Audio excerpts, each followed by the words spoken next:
felizes? Muito bom, é sempre bom estar aqui com vocês. Eu me sinto em casa, amo muito esse lugar. E é uma alegria poder participar deste seminário. Começa hoje, como é que está? Já começou? Começa hoje esse caminho das virtudes e tal? Tá indo, né? Não tem... E é extraordinário, queria parabenizar os coordenadores do grupo, porque isso é um assunto muito mais de caráter formativo, né, de maneira bem própria da coisa, do que de uma pregação muito espiritualizada. Então você que está aí sentadinho, longe, né? Vocês acham que não gostam muito do Ministério de Música, é isso? Eles não são bonitos assim, né, minha irmã? Todo mundo vem cheirando mal, eu sei como é, não é fácil esse trabalho, mas quando vocês vierem, eu não vou incomodá-los hoje, né, mas vocês sentem mais na frente, até para ajudar o câmera. Lá na nossa comunidade, a gente sempre, sabe o que nós fazemos? Eu vou dar uma dica para vocês. O pessoal que chegar antes, passa uma fita nos bancos de trás, não deixa entrar. Só deixa liberados da frente, aí quem vai chegando, vai sentando onde está liberado. Porque na filmagem fica mais bonito quando a gente filma assim com a igreja, se não está cheia, pelo menos os primeiros bancos ocupados. Aí ajuda a atrair mais gente. Pois bem, eu sou o Rodrigo, sou da comunidade Cristo Libertador, eu sou casado, tenho 8 filhos, né? Minha esposa está esperando filho, não sei se na última vez que eu estive aqui, a minha esposa já estava grávida ou não, pois ela está grávida, tem 2 meses, a gente não sabe ainda se é a Giana ou o Estevão, mas é uma graça muito grande poder receber esse 8º bebê. Trouxe 2 dos meninos hoje, eles estão aí para dentro, e de fato o tema para essa noite é um tema providencial. A imagem que o Senhor me dava era de um grande transatlântico. Você já viu um navio muito grande, sim ou não? Fazer uma curva com um navio muito grande é muito difícil. Depois que você consegue fazer, para fazer uma curva ele demora, é complicado, e aí demora, mas depois que ele vira, ele pega uma grande força e dificilmente alguma coisa para esse navio. Eu e você somos esse navio. Estes assuntos, o assunto que nós vamos tratar hoje, vai exigir de mim e de você uma força enorme de mudança de mentalidade. Nós precisamos observar, e já vou te dar um spoiler, a sexualidade e a afetividade, para falar de pureza e de castidade, de uma forma completamente diferente a que nós estamos acostumados. Nós precisamos, vou parafrasear o livro do Gênesis, de maneira santa e purificada, tirar as folhas de figueira dos nossos corpos, curar a vergonha e permitir que a nossa nudez seja reconhecida por Deus e também pelo próximo. E eu não me refiro, obviamente, a uma nudez física. E nós vamos entender tudo isso. Então vai exigir de você uma força muito grande. Então são assuntos que eu te recomendaria trazer papel e caneta para o grupo de oração, para você anotar, para você lembrar, para você levar para casa os materiais de estudo, porque realmente são fundamentais. O tema que me foi proposto hoje é a impureza como contraponto da castidade, né? E então eu queria te convidar, antes da gente começar a entrar nesses assuntos mais técnicos, a visitar o Evangelho segundo São Mateus, no capítulo 5, lá nas Bem-aventuranças, e no versículo 8. Mateus 5, 8. Não tem como errar.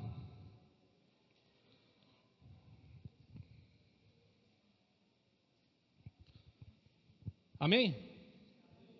Aleluia, misericórdia. Vamos que vamos. Eu tenho pressa, você me conhece, né? Falo rápido, sou pressadinho e tal. Tenho tanta coisa para falar hoje, meu irmão. Reza assim comigo, Senhor Jesus, faça com que o tempo corra devagar e dê tempo de meditar tudo que o Senhor colocou no coração do Rodrigo. Amém. Eu acho que agora ele vai entender, ele vai atender a gente. Então vamos lá, Evangelho de Jesus Cristo segundo São Mateus, capítulo 5, versículo 8. Felizes os puros no coração, porque verão a Deus. Vamos falar junto? Você pode ler na sua tradução, não tem problema não, vai ficar meio complicado, não tem problema. 1, 2, 3 e... Felizes... Muito bem. Felizes os puros, bem-aventurados os puros. Contemplados os puros, alegre-se os puros de coração, porque esta pureza fará com que nós nos encontremos e seremos capazes de ver a Deus. A pureza, antes de mais nada, não é algo trivial, não é algo natural, não faz parte dos nossos impulsos naturais. Infelizmente eu e você estamos manchados com a concupiscência. O que é trivial e natural é a impureza. Somos atraídos para o pecado, somos atraídos para a impureza. O meu diretor espiritual recentemente falou comigo sobre pureza, e ele me fez uma analogia muito bonita. Ele falou: Rodrigo, a pureza, para a gente definir ela de um jeito bem contundente, é como se fosse uma grande bola de metal, completamente lisa, e a gente coloca essa bola de metal bem lisinha no meio desse piso aqui também, bem lisinho, e aí você é convidado a se equilibrar em cima dessa bola. A pureza é isso aí. Se você se distrair por 1/1000 de segundo, você perde a pureza. Não é fácil, é um caminho muito restrito, muito duro, muito difícil, mas é um caminho possível que precisa ser perseguido por mim e por você. A pureza precisa reordenar as nossas ações e as nossas reações. Você sabe que é diferente. Agir como Cristo é muito mais fácil do que reagir como Cristo. Todo mundo já sabe, né? Então, agir pura e santamente é muito mais simples do que reagir. E a pureza é esta grande e santa virtude que precisa ordenar a nossa ação, vem dirigir o meu viver, né? O meu pensar, o meu sonhar, o meu sentir, tudo que eu tenho, tudo que eu sou, no modo ativo e no modo passivo. E a virtude que ajuda a mantermos o equilíbrio nesta grande bola redondinha, num piso muito liso, neste grande arame esticado entre uma montanha e outra, que eu e você precisamos passar, caminhando, sem nos distrair, com um olhar fixo. A virtude que nos ajuda é a virtude da castidade. Repete: a virtude que me ajuda é a virtude da castidade. Bom, o Senhor me fez lembrar de coisas, eu vou vir para frente aqui, porque eu vou usar o meu corpo, para que você aprenda a usar o seu corpo, para fazer um exercício de entendimento a respeito da virtude da castidade, e sobretudo, quais são os pecados que ela combate de maneira objetiva. E pecados esses que, obviamente, em especial um deles, está intimamente ligado ao pecado da impureza, que é o pecado da luxúria. Então o nosso corpo é um corpo teológico, o nosso corpo comunica, nós podemos olhar para nós e podemos aprender virtudes e vícios e pecados olhando só para nós. Vou te dar um exemplo. A nossa parte da nossa genitália e o nosso estômago são as partes inferiores, onde os pecados menos intensos, quando eu digo menos intensos, não são os mais fáceis de combater, mas são. Entende? É contraditório, mas vocês vão entender isso. Aqui é onde atua o pecado da gula e da luxúria, na nossa genitália e no nosso estômago. Se eu subo um pouquinho, e qual é a virtude que ajuda a ordenar e colocar os nossos equilíbrios, colocar ponderação, colocar temperança na nossa sexualidade e no nosso apetite? É a virtude da castidade. E aí eu já vou dar um spoiler para próximos pregadores, mas a parte emocional, onde nós temos aqui na parte do peito, porque, né, de algum modo a gente usa o peito, coração, põe a mão no coração para falar de sentimentos, para falar de sensações, é onde estão os pecados, basicamente da avareza, da inveja, avareza, da ira e da preguiça. Avareza, que faz a transição entre o estômago e a parte emocional, preguiça e ira. Nem preciso dizer que a ira atua na parte emocional, é óbvio. Aquela reação, você está andando, aquele nervosismo, né? Aquela reação desmedida com as crianças, no trânsito, a ira está na área emocional. De algum modo, a virtude da pobreza, usando essas que são os 3 conselhos evangélicos, a castidade, a pobreza e a obediência, que a gente vai ver já, nos ajuda de algum modo a combater a avareza, por razões muito óbvias, e também a preguiça e a ira. Não quero me deter muito tempo nisso, mas onde que a pobreza me ajuda a combater a preguiça? A pobreza é a liberdade em relação aos bens, é a liberdade, é o desapego, é o não apegar-se. E você precisa desapegar do teu conforto muitas vezes. Você precisa desapegar das suas autopreferências, do meu momento em favor do outro. E esse desapego é a virtude da pobreza que te ajuda a entrar nessa perspectiva. Eu não preciso dizer a respeito de dinheiro e bens criados, que é bem óbvio. E aí então a virtude da obediência, que atua diretamente no nosso intelecto e combate diretamente o orgulho e a inveja, que são pecados que são os mais altos e os mais elevados. Por que eu estou falando tudo isso? Porque nós vamos meditar sobre a virtude da castidade, o conselho evangélico da castidade. Obediência, pobreza e castidade são os 3 conselhos evangélicos que de algum modo combatem diretamente os 7 pecados capitais. Perceberam o que eu fiz aqui agora? Eu mencionei os 7 pecados capitais e eu vinculei qual é o conselho evangélico que vai combater diretamente cada um deles. Isso é estratégia. Quem quer santo precisa ser estratégico. Quem quer ser santo? Quem quer alcançar o céu? Quem quer viver na eternidade precisa conhecer essas coisas. Então o que acontece? Na castidade, uma das definições mais bonitas que eu já vi é de Dom Alberto Taveira, bispo de Belém, e ele diz que castidade é a liberdade em relação aos afetos. Pobreza, liberdade em relação aos bens, e obediência, liberdade em relação a mim mesmo. Liberdade em relação aos afetos. Traz ordem aos apetites, nos liberta do nosso egoísmo e nos direciona ao amor autêntico. Quando a gente fala sobre ordem dos apetites, nós precisamos entender, e aí agora eu vou entrar especificamente nessa dinâmica da gula, da luxúria e da questão da castidade. Nós precisamos entender que, apesar de serem os pecados de algum modo mais fácil de serem combatidos, quando eu digo mais fácil, é porque sim, é mais fácil ordenar a nossa boca. Vem a soberba, já vem a gula, já vem ataque de luxúria, e você se acha melhor do que os outros, por isso você quer conquistar a mulher que é dos outros, e aí a luxúria está misturada com o orgulho, e é uma desgraceira completa. Não tem problema, mas a gente categoriza, a gente divide, para a gente melhor estudar e melhor combater. Nós temos no nosso corpo 2 grandes potências, e que no final do dia ajuda na subsistência humana e na garantia da prole, que é a potência e o apetite e a vontade de comer. Se você e eu não tivéssemos vontade de comer, provavelmente a gente morreria rápido. O Senhor colocou em nós uma potência, a potência da vontade, o prazer de comer. E o Senhor colocou em cada um de nós o prazer do ato sexual. Por que o Senhor colocou esses 2 prazeres, essas 2 potências? Para a garantia do ser humano e para a garantia da subsistência da prole.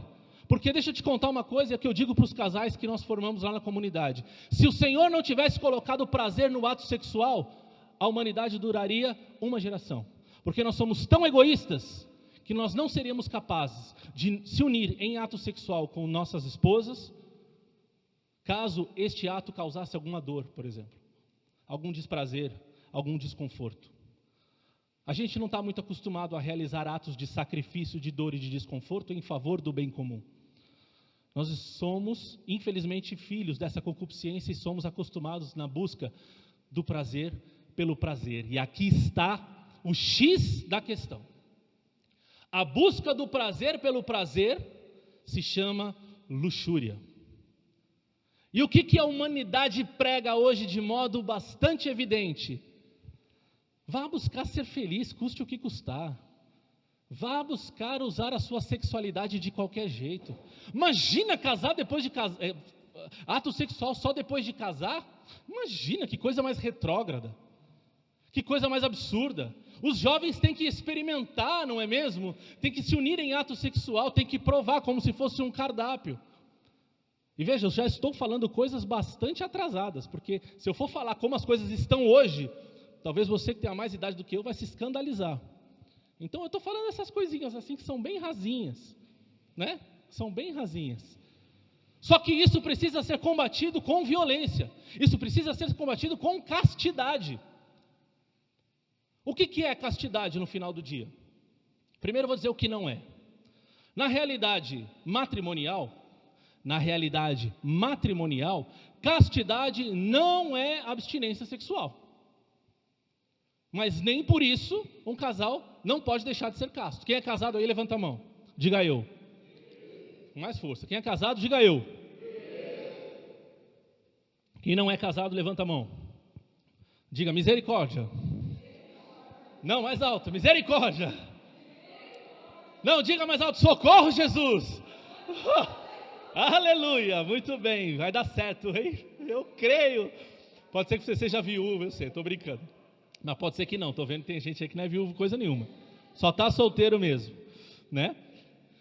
Pois então, a castidade, na realidade de solteiro, você que é solteira, você que é solteiro, sim, a castidade passa em primazia pela abstinência sexual. Por quê? Porque a sexualidade, a afetividade é um ambiente preservado, é uma realidade preservada, a realidade matrimonial. Por que, Rodrigo? Então tá bom, de uma vez por todas, me esclareça. Por que eu só posso fazer sexo depois que eu casar? Porque o ato sexual pressupõe compromissos, pressupõe aberturas, pressupõe unidade, pressupõe reflexo daquilo que Deus é, e o ato sexual é o ápice da vida de um casal. Um corpo que se une com outro corpo, e juntos se formam um, e a partir desta união misteriosa, se for assim vontade de Deus, nasce uma nova vida. Isso não te parece familiar? Um Deus que se faz pai com um filho que é filho, e a união e o amor do pai e do filho produzem o Espírito Santo. A realidade familiar é reflexo da realidade trinitária de Deus. Deus quis se apropriar da realidade familiar para mostrar para a humanidade um pouquinho daquilo que Ele mesmo é. Não existe realidade sexual que não seja uma realidade unitiva e potencialmente procriativa. Onde é que está o problema da nossa humanidade? É que pegaram esta realidade sexual, o pecado da luxúria bagunçou a cabeça de todo mundo, de modo que as pessoas pegam aquele prazer, que eu disse originalmente, e colocam o prazer como fim último da realidade sexual. Ou seja, eu vou me unir com uma mulher para buscar o prazer, quando na verdade o prazer é só o meio do caminho para eu buscar esta unidade e essa potência procriativa. O prazer é só uma estratégia de Deus, ela não é o fim último. Quando nós colocamos o prazer como fim último, nós colocamos o pecado da luxúria diante de nós e nos tornamos completamente impuros, e esta impureza vai corroendo as nossas almas. E a gente vai se tornando como seres, homens e mulheres mimados, como uma criança, que só quer comer o que gosta, que só quer brincar o tempo todo, que não quer fazer as tarefas, que não quer fazer sacrifícios, que não são capazes de assumir compromissos. Você não é mais uma criança, querido. Você não é mais um bebezinho que precisa de chocolate antes do almoço. 8 meses, 9 meses, sem se unir sexualmente. Isso é uma doença. Isso não é castidade. A castidade é liberdade em relação aos afetos. Porque eu entendi que eu preciso me unir com o meu esposo, que eu preciso me unir com a minha esposa.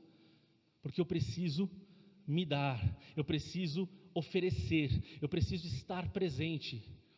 Eu preciso me fazer um com ela e elas fazer um comigo. Estão entendendo, sim ou não? Você está entendendo de sim.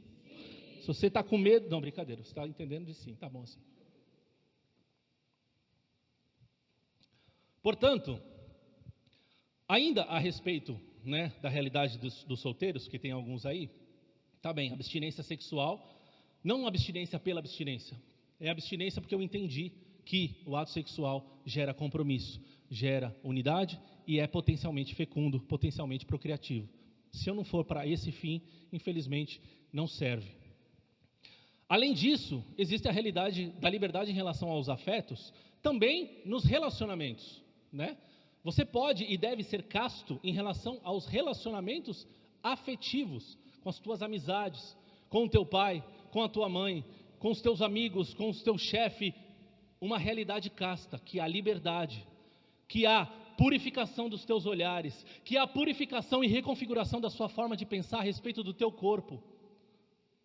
Porque, infelizmente, nós estamos desde as crianças, né, sobretudo a nossa geração, que não tinha consciência do mal que a televisão causa na vida de cada um de nós, fomos submetidos a novelas, a filmes, que provocaram e ativaram a realidades sexuais nas nossas mentes desde muito jovens. E nós fomos treinados, infelizmente, a desejar coisas, a se vestir de forma, a provocar homens, as mulheres querendo provocar os homens por sua vez, cobiçando as mulheres, fazendo com que esta realidade impura tomasse conta das nossas almas. E a conversão, ou seja, a consciência de que eu preciso ser casto e puro. Estou falando nessa realidade ainda dos solteiros, já vou entrar na vida dos casais, porque é verdade que tem mulher casada que se comporta como solteira, e existe homem casado que se comporta como solteiro, eu não tenho dúvidas, mas para os solteiros, você precisa vigiar, se você não está escolhendo uma roupa para você sair, com o objetivo de ser desejada, feito um pedaço de carne. Se você, homem, não sai da sua casa todos os dias e passa o tempo todo olhando para as mulheres como se elas fossem um cardápio e desejando e cobiçando e alimentando na sua alma esse desejo desordenado e treinar os vossos olhares. Treinar os vossos olhares. Por quê? Porque essas janelas foram abertas nas nossas almas desde muito cedo. Infelizmente. E é o que nós, pais agora dessa geração, temos tentado fazer com que os nossos filhos não tenham acesso. Nem preciso entrar nessa rua, né? Sobre a objetificação do ser humano, sobre a sexualização precoce. Isso é muito comum, muito padrão. É só ligar na novela da Globo lá que vocês vão ver. Sexualidade, uma desgraça, né? Eu vi uma reportagem outro dia, a Angélica falando no Dia das Mães, que ela achava super legal dar para as mães que são solteiras e viúvas, de repente, um vibrador. Não? Assistindo um podcast, inclusive, uma doutora falando sobre isso. Olha que belezinha. É isso que as pessoas estão ensinando por aí. Ou seja, a sexualidade já foi completamente deturpada. Eu e você somos a resposta. Eu e você somos aqueles que estão aqui dentro da igreja, que entendemos a verdade, recebemos a verdade e levamos para o mundo a radicalidade desta verdade. Não nos adaptamos, somos sinais de contradição para esse mundo. E na realidade dos casais é a mesma coisa. Dentro do ambiente matrimonial, o sexo, o combate da luxúria é ainda mais violento. Por quê? Porque muitas vezes nós carregamos esta dor, nós carregamos esta influência desordenada sexual e queremos levar dentro do nosso ambiente privado uma situação completamente desordenada, objetificando as nossas esposas, submetendo os nossos maridos e esposas ao ridículo dentro de casa, usando o ato sexual a troco de qualquer coisa. A teologia do corpo de São João Paulo II, que é um material que nós usamos lá na comunidade com bastante carinho e bastante profundidade na formação dos casais, nos propõe 4 dimensões de amor, 4 dimensões de amor que precisam ser observadas dentro do ambiente conjugal. Você que é solteiro, pega a visão rápido. Você que é casado, já pega essa visão aí e vai praticar dentro de casa. Porque num ambiente matrimonial, para que ele seja casto, para que ele seja para que nós persigamos constantemente essa realidade da pureza, nós precisamos que as nossas relações sejam total, fiel, total, livre e potencialmente fecunda. Eu vou falar sobre cada uma delas rapidinho, né? Livre, total, fiel e fecunda. Repete comigo: livre, total, fiel e fecunda. Era só um gole d'água que deu um soluço. E aí você entenda isso, porque vejam, entendendo isso, quem é o todo casto? Quem é o todo pobre? Quem é o todo obediente? É o nosso Senhor. Quando nós falamos sobre sexualidade, aqui está a visão do navio. Quando nós falamos sobre sexualidade e afetividade, nós precisamos aprender a espelhar a nossa sexualidade e afetividade na cruz.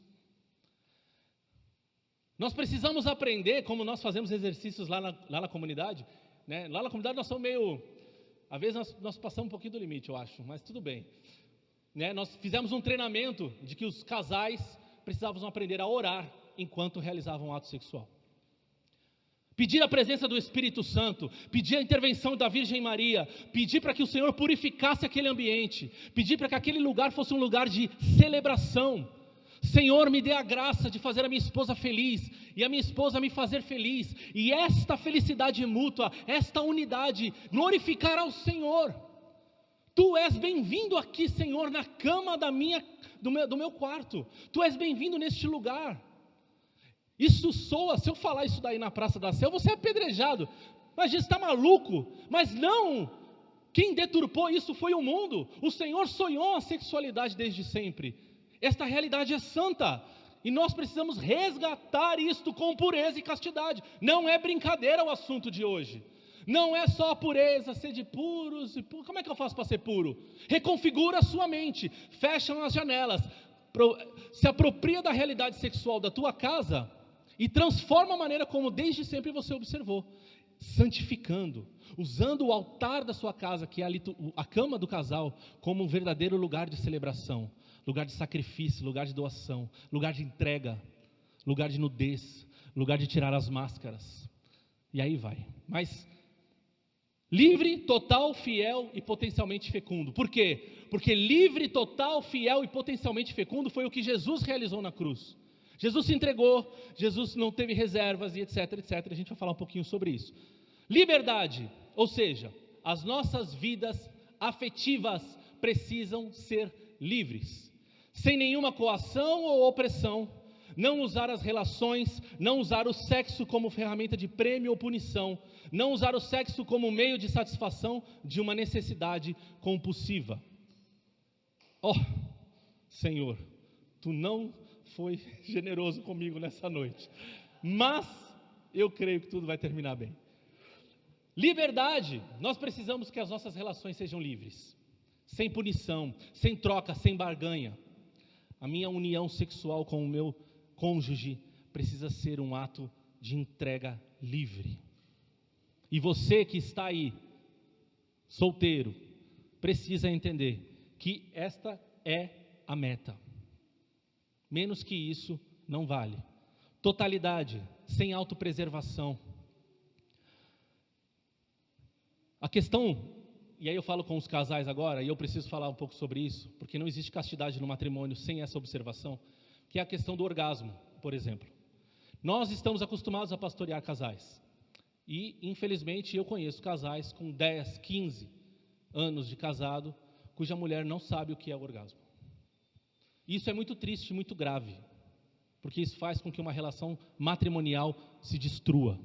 Existem dois pilares numa realidade matrimonial, que infelizmente podem acabar com o casamento: uma vida sexual desordenada e dinheiro mal administrado.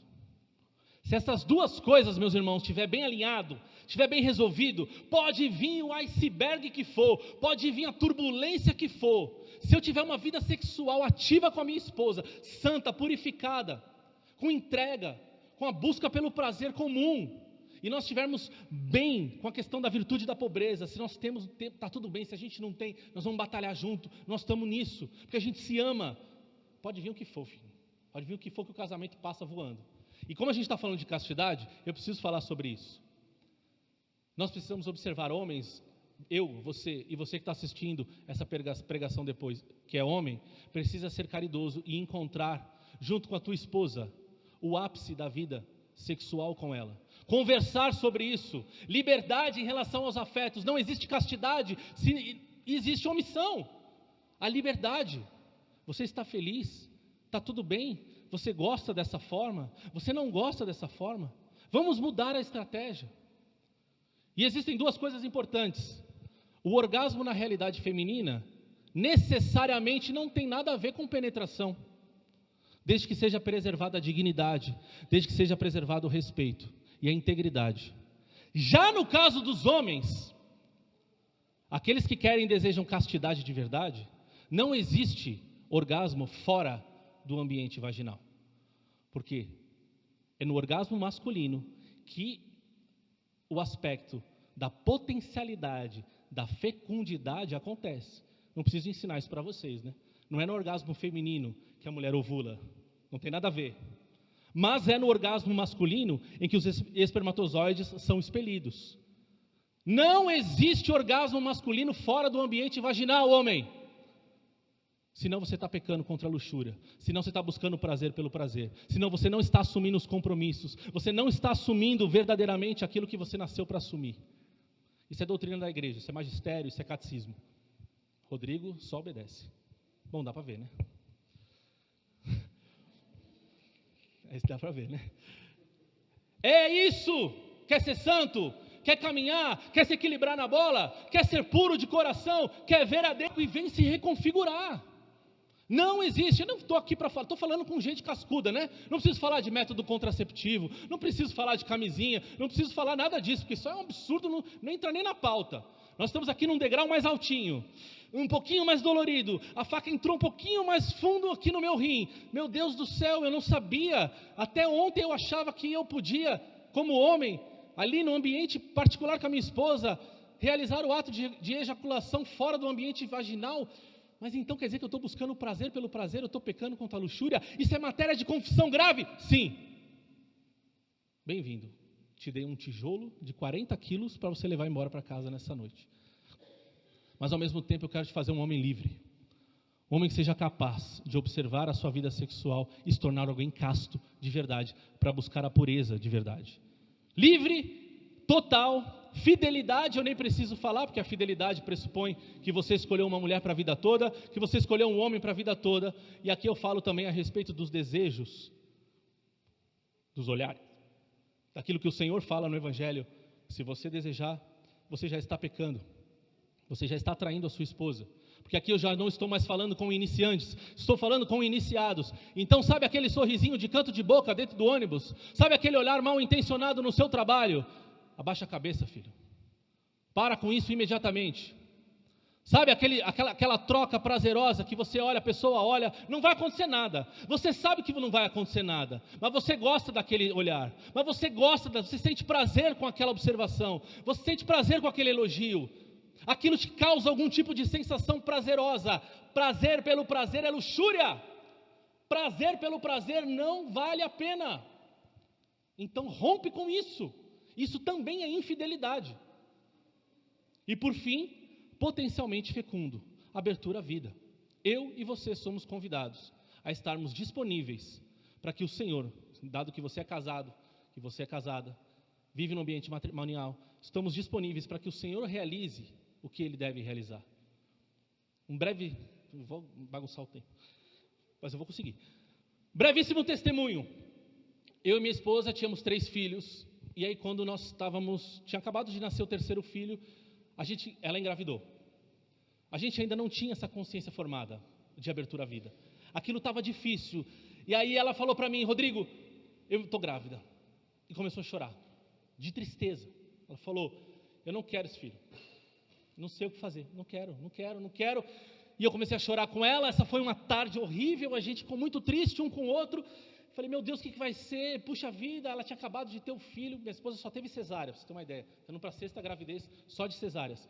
Não é fácil, mulherada, você sabe. Meu Deus, acabei de sair de uma cesárea, nem cicatrizou direito, já estou grávida de novo, estou preocupado, não sei o que lá. Bom, vamos seguindo. Óbvio que abortar não seria uma opção, já tinha alguma caminhada. Pois ela foi se confessar, e o padre falou para ela: ô filha, tu casou, entendeu?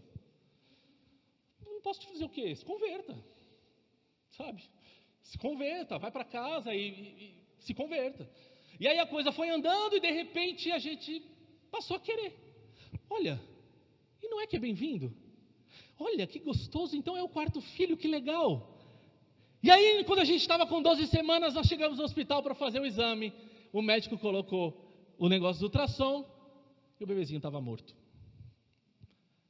Aí eu botei o meu rabinho no meio das minhas pernas. A minha esposa também, foi uma notícia assim, esquisita, porque a gente não sabia muito bem como lidar, já tinha tido 3. A gente foi para a recepção do hospital, e o Senhor falou comigo naquela hora.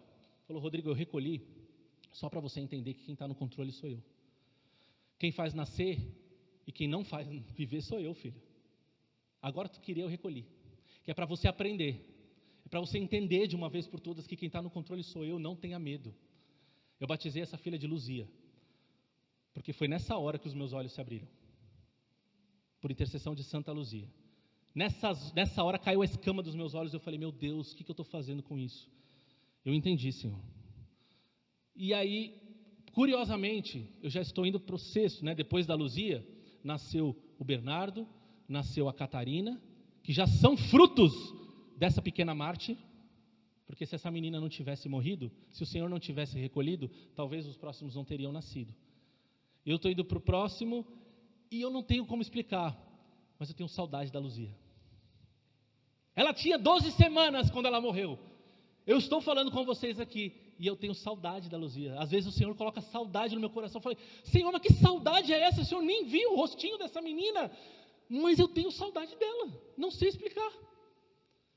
Isso é um relacionamento potencialmente fecundo. Eu não tenho o direito, eu e você não temos o direito. É Deus quem está no controle, e é claro que eu não sou maluco, e eu não quero te convidar a ser maluco ou maluca. Existe também os ensinamentos da igreja a respeito de paternidade responsável. Existe sim os espaçamentos justos, coerentes, de acordo com algum problema psicológico, algum problema financeiro. É claro que existe, a igreja é sábia. Mas, meu irmão, por egoísmo não. Por autopreferência não. Por busca do prazer pelo prazer não. Livre, total, fiel e fecundo. E para finalizar, de fato, se a cruz é o modelo do matrimônio, né, como diz na carta de São Paulo aos Efésios, mulheres, sede submissas aos homens, homens, amar as vossas esposas como Cristo amou a igreja, a Eucaristia modela a sexualidade. Em poucas palavras, porque isso é uma analogia de São João Paulo II, não minha. É um corpo que se une com outro corpo. E não é um corpo qualquer, é um corpo almático. É um corpo com alma que se une com outro corpo com alma. Quando nós comungamos, nós recebemos um corpo com alma, que quando se une a mim, já não são mais dois corpos, mas um. E unidos em liberdade, em totalidade, com fidelidade, potencialmente fecundo, os frutos com certeza são extraordinários. As nossas vidas precisam ser reflexo dessas realidades elevadas, dessas realidades espirituais. E meus irmãos, aqui vos fala alguém que por muitos anos viveu uma realidade paralela. Durante mais de 10 anos, eu vivi buscando o prazer pelo prazer. Eu traía a minha namorada, eu traía a minha esposa com prostitutas, com mulheres, até que o Senhor me pediu uma conversão honesta, eu me confessei, e com 3 anos, 4 anos de casado, eu já tinha há mais de 10 anos realizado essas questões. Eu me uni à minha esposa e eu contei tudo para ela, porque o Senhor me pediu. E a minha esposa, extraordinariamente, me perdoou. Porque não é sobre prazer, não é sobre visibilidade, é sobre amor, perdão, é sobre castidade, é sobre entrega. Eu sei do que eu estou falando. Eu conheço as suas dores. Eu conheço os teus problemas. Eu não sou um anjo. Eu não sou alguém iluminado que não vive a realidade que vocês vivem. Mas eu sou alguém que te diz: é possível. A radicalidade é possível. A castidade é possível. E é disso que o mundo precisa. Homens e mulheres que vêm aqui dentro da igreja, escutam a verdade, assumem a verdade e vivem com intensidade, como sinal de contradição lá fora. Não dá tempo mais de vivermos uma vida metsa. Não dá tempo mais de vivermos uma vida malemolência. Se você é bunda mole e não dá conta, dá espaço, filho. Vai embora. Não vem mais não. Se você já se decidiu pela impureza, não vem mais não. Mas você está aqui porque você quer lutar, esse aqui é o teu lugar. Pode ser que você nem consiga ainda. Rodrigo, eu não consigo ainda. Mas eu quero tentar. Eu quero permanecer. Então vem, filho, vem lutar com quem está aqui lutando, dando sangue, dando a vida, pagando preço. Porque ele pagou primeiro. E eu não quero nada que não imite ao meu Senhor. Vai ficando de pé para a gente rezar um pouquinho.